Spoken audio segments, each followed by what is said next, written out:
Hello दोस्तों, तीन तीन आईपीओ ओवरलैप हो रहे हैं। कैम्स का आईपीओ आ रहा है, कैमकॉन स्पेशलिटी केमिकल्स का आईपीओ आ रहा है और एंजल ब्रोकिंग का आईपीओ आ रहा है दोस्तों।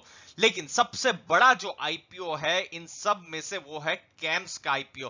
तो दोस्तों, इस प्रश्न का उत्तर देने की कोशिश करेंगे वीडियो में कि आपको यहां सब्सक्राइब करना है या नहीं करना है दोस्तों, क्योंकि यहां पर जब भी आप अप्लाई करेंगे तीन तीन आईपीओ है तो पैसा भी ब्लॉक होगा। तीन बड़े ब्रोकरेजेस की रिपोर्ट लेकर आए हैं इस वीडियो में। उन्होंने कहा है सब्सक्राइब करे या नहीं करे, पूरे डेटा के साथ वो हम आपको बताएंगे। लेटेस्ट ग्रे मार्केट प्राइस आपको बताएंगे। और बहुत बड़ी चीज है, एंकर इन्वेस्टर्स की लिस्ट। ये एंकर इन्वेस्टर्स एफआईआईज होते हैं, म्यूचुअल फंड्स होते हैं, लाइफ इंश्योरेंस कंपनीज होती है दोस्तों। तो उन्होंने कितना इंटरेस्ट दिखाया है कैम्स में, वो सब चीजें इस वीडियो में हम आपके साथ डिस्कस करने वाले हैं। तो दोस्तों, जो प्राइस बैंड है 1229 से 1230 है। लॉट साइज है वो 12 शेयर का है, यानी आपको टोटल इन्वेस्टमेंट करना है 14,760। इस पर एक डिटेल वीडियो भी हमने बनाया है जो कि आप ऊपर देख सकते हैं, वो पूरी डिटेल्स उसमें है दोस्तों। यहां पर एनएससी है, यानी नेशनल स्टॉक एक्सचेंज, उसकी एक कंपनी एनएससी इन्वेस्टमेंट, वो अपना पूरा स्टेक को डाइवेस्ट करने वाली है, लगभग 37%। 21 से 23 सितंबर डेट है और दोस्तों इसी डेट पर कैमकॉन स्पेशलिटी भी आ रहा है और 22 से 24 सितंबर को आ रहा है एंजल ब्रोकिंग को। तो आपको भी बहुत ही ध्यान से समझना भी है कि कहां पर पैसा आपको इन्वेस्ट करना है। लिस्टिंग 1 अक्टूबर को है दोस्तों। तो दोस्तों, पहला बड़ा ब्रोकरेज हाउस है आईआईएफएल। आईआईएफएल ने कहा है सब्सक्राइब कर लीजिए। आज की तारीख में 35 टाइम्स अर्निंग पर शेयर में मिल रहा है। ये जो भी आपने जो प्राइस बैंड देखा है उस प्राइस बैंड में कैम्स मिल रहा है 35 टाइम्स ईपीएस। तो भी 10 से 15% का डिस्काउंट में है एएमसी, जो दूसरी एएमसी है जैसे एचडीएफसी एएमसी है या फिर निप्पॉन लाइफ एएमसी है उसके कंपैरिजन में। लेकिन कैम्स का बिजनेस भी एकदम अलग ही है। लिस्टेड पीयर्स इसके साथ है नहीं, तो आप कंपेयर नहीं कर सकते, क्योंकि कार्वी जो इसका कॉम्पिटिटर है वो लिस्टेड नहीं है। आरओई जो है इसका, यानी रिटर्न ऑन इक्विटी, बहुत ही रोबस्ट है और फ्री कैश फ्लो है दोस्तों। तो आईआईएफएल सब्सक्राइब, तो पहला नाम उन्होंने सब्सक्राइब कहा है। दूसरा दोस्तों, अगला नाम है यस सिक्योरिटीज। उन्होंने कहा है सब्सक्राइब इसको कर लीजिए। आज की तारीख में फाइनेंशियल ईयर 22 के हिसाब से जो प्राइस अर्निंग रेशियो इसका है वो 26 का प्राइस अर्निंग रेशियो है और कंपनी को बेनिफिट भी होगा लो म्यूचुअल फंड पेनिट्रेशन का दोस्तों। रिटर्न ऑन इक्विटी जिसकी हमने अभी थोड़ी देर पहले बात की थी वो 35 की है और कंपनी जीरो डेट कंपनी है दोस्तों। ये बहुत बड़ा पॉजिटिव, इसको जरूर ध्यान में रखें। और कंपनी की डिविडेंड पॉलिसी भी 65% फ्री कैश फ्लो है, यानी अगर लॉन्ग टर्म का कोई इन्वेस्टर है तो डिविडेंड की भी यहां पर एक्सपेक्टेशन रख सकता है दोस्तों। वीडियो में हम इंपॉर्टेंट चीजें बताने की कोशिश कर रहे हैं, आपको वैल्यू एडिशन लग रहा है तो जरूर हमारे चैनल को लाइक शेयर सब्सक्राइब कीजिए और इस वीडियो को भी जरूर लाइक कीजिए दोस्तों। तो ये बहुत ही इंपॉर्टेंट और इंटरेस्टिंग डेवलपमेंट यस सिक्योरिटीज ने बताई है। चलिए आपको तीसरा ब्रोकरेज हाउस बताते हैं।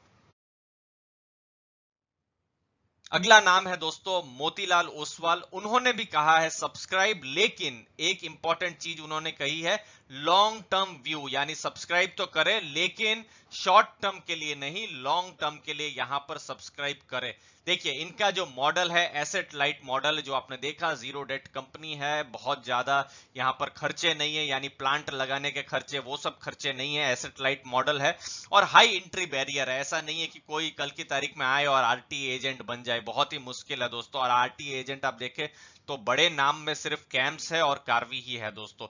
लेकिन उनका ये भी एक चीज है, और ये मैं कॉशन सी करके मैं कॉशन थोड़ा लिख दूं, कि जो आपने प्राइस बैंड देखा वो फुल्ली प्राइस्ड इन है। मतलब ऐसा नहीं है कि टेबल में जो रिटेल इन्वेस्टर है उनके लिए एक बहुत ही मतलब ज्यादा पैसे रखे हुए हैं, वैसा नहीं है, फुल प्राइस्ड इन है आईपीओ। तो जो भी आपका जो ग्रोथ होने वाला है, जो आईपीओ का बाद जो स्टॉक का प्राइस बढ़ने वाला है, वो अपसाइड थोड़ी सी कम ही रहेगी दोस्तों। तो वो चीज का कॉशन जरूर रखें।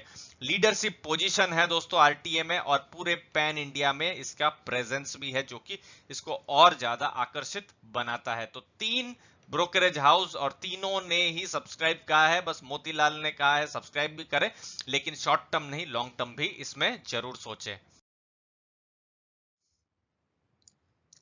अब दोस्तों पर्सनली हम एंकर इन्वेस्टर लिस्ट को देखते हैं और एंकर इन्वेस्टर की लिस्ट 18 तारीख को रात को आई है और बहुत ही स्ट्रॉन्ग एंकर इन्वेस्टर लिस्ट है। देखिए 35 एंकर इन्वेस्टर्स है और अगर आप म्यूचुअल फंड में इन्वेस्ट करते हैं तो ये सब नाम जरूर सुने होंगे। SBI mutual fund, Aditya Birla sun life mutual fund, axis mutual fund, Franklin, Parag Parekh या फिर निप्पॉन म्यूचुअल फंड, इन सब म्यूचुअल फंड्स ने यहां पर इन्वेस्ट किया है जो कि बहुत ही बड़ा पॉजिटिव है।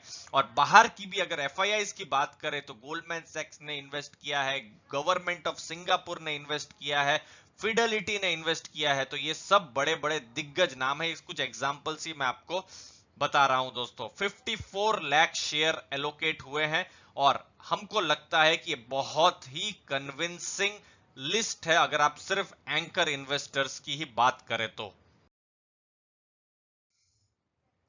अगला है म्यूचुअल फंड्स। ये देखिए 13 म्यूचुअल फंड इन्वेस्टर्स और 30 स्कीम्स ने इन्वेस्ट किया हुआ है। 30 स्कीम्स में से कुछ स्कीम आपको हम बता दें जो कि थोड़ा फेमस है या फिर जहां पर एयूएम जोड़ा ज्यादा है, जैसे ICICI prudential mid cap, ICICI prudential small cap, यहां पर उन्होंने इन्वेस्ट किया है। SBI large and mid cap उन्होंने इन्वेस्ट किया है। कोटक स्मॉल कैप ने इन्वेस्ट किया है और कोटक टैक्स सेवर ने इन्वेस्ट किया है। ये कुछ नाम हम आपको बता रहे हैं।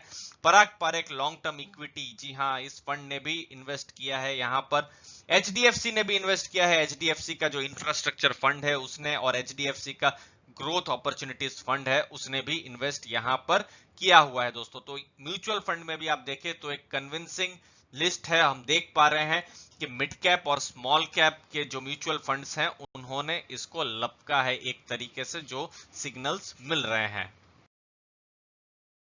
लास्ट में दोस्तों सब्सक्राइब करें या ना करें, क्योंकि आपके साथ में कैमकॉन स्पेशलिटी भी है और एंजल ब्रोकिंग भी है और पैसे ब्लॉक रहेंगे। देखिए ग्रे मार्केट प्राइस अगर शॉर्ट टर्म में देखें तो बहुत ही स्ट्रांग है और 30% का प्रीमियम इसमें बोल रहा है एज ऑफ 19 सितंबर सुबह की तारीख की बात कर। लेकिन ग्रे मार्केट में थोड़ा सा इशू ये भी रहता है कि मार्केट अगर थोड़ी पलट जाए तो फिर ये नीचे भी आ सकता है और ये पॉजिटिव भी हो सकता है इतनी अच्छी एंकर लिस्ट के बाद ऊपर भी जाए, लेकिन ये बड़ा ही अनसर्टन रहता है। तो ये आप 30% जो देख रहे हैं आईपीओ आते आते यानी 1 अक्टूबर आते आते ये चेंज भी हो सकता है दोस्तों, बट फिलहाल ये बहुत ही पॉजिटिव है दोस्तों, उसको आप जरूर ध्यान में रखें। एंकर इन्वेस्टर लिस्ट बहुत ही स्ट्रांग है जो कि एक कॉन्फिडेंस देती है और ब्रोकरेजेस की तरफ से भी बहुत बड़ा थम्स अप है, ये भी एक पॉजिटिव चीज है। लेकिन अपसाइड जो है इसका लिमिटेड है, वो भी ध्यान में रखें, जो कि मोतीलाल की जो रिसर्च रिपोर्ट है उसमें भी आया था कि प्राइस्ड इन हो चुका है एक तरीके से आईपीओ। तो लॉन्ग टर्म का जो इन्वेस्टर्स है उनको उन्होंने वही सलाह दी थी, लॉन्ग टर्म जो सोच रहे हैं उनके लिए बहुत ही अच्छा है। और शॉर्ट टर्म में फिलहाल जीएमपी भी स्ट्रांग है, तो ये एक पॉजिटिव न्यूज देता है दोस्तों। तो कमेंट सेक्शन में जरूर बताइए दोस्तों कि आपको इंटरेस्ट है या नहीं कैम्स के आईपीओ में, या फिर आप दूसरे आईपीओस में इन्वेस्ट करेंगे, जरूर बताइए दोस्तों। धन्यवाद आपके टाइम के लिए। वीडियो अच्छा लगा तो जरूर लाइक शेयर सब्सक्राइब कीजिए।